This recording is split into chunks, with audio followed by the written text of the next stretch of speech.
And on Friday, President Trump said the U.S. will place 25% tariffs on $50 billion worth of Chinese goods. China responded by vowing to match Trump's action and slap a 25% tariff on hundreds of U.S. products, such as electric cars, orange juice, whiskey, salmon, and soybeans. While many are concerned about the global effect of a trade war between the world's two largest economies, there's also a significant impact at a local level. An article in the Des Moines Register says Chinese tariffs on U.S. soybeans could cost Iowa farmers up to $624 million. For more on this, we have Donnelle Eller, agriculture reporter for the Des Moines Register.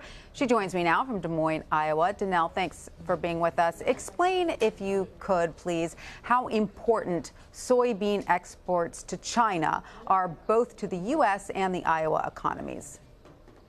Well, China gets about 40% of its soybeans from the U.S., and Iowa farmers estimate that it's about 1 out of every 3 rows of soybeans.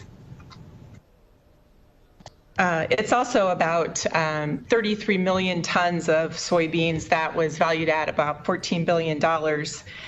Last year, Iowa farmers grew about 562 million bushels, and that was about $5.2 billion. So it's a lot of money. So absolutely. So do we know exactly when these tariffs from China go into effect, and how are Iowa farmers there? How are they reacting to this? The tariffs are slated to go into effect in early July, July 6th. And I believe that's $34 billion, with the remaining $50 billion coming in later. Farmers are extremely concerned about the loss of potential prices, loss of market, and what that might do to prices going forward, especially into the fall when they will be harvesting their crops. So what effect, if these tariffs do go into effect, what impact is this expected to have on Iowa's economy? I mean, that number, $624 million in lost revenue, that's a big number for any state.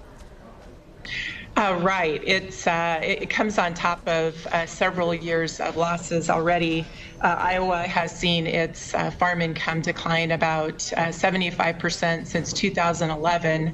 It has fallen every year since 2013. So farmers are really feeling lucky if they can break even. And this is really sort of piling bad news onto more bad news. We haven't mentioned it yet, but China is also adding a tariff on pork, and Iowa is the #1 pork producer, and it's also the #2 soybean producer. So do you expect this tariff issue to play a major role as we head to November? What are you hearing from the farmers there? Do they blame the Trump administration? Do they believe that he's handling this well? What are you hearing on the ground? Well, many farmers are Republicans, and so far they have really said that they're going to stand by the president, take the hit if they need to. But I think that if farm prices, commodity prices fall considerably going into November, I think that they'll maybe reconsidering their support. I think they've really told the president that they're willing to let him see if he can deliver on his promises. Is there a danger, though? You know, it seems that these tariffs will hurt both Iowa and China. So is there a danger that other foreign soybean growers waiting in the wings might step in and benefit here? Absolutely. I don't know how much of the market they might get immediately, but soybean growers are extremely concerned about South America and Western Europe sort of moving in and taking over their market. And so that's a huge concern for them, not only the short-term impact, but that long-term impact as well.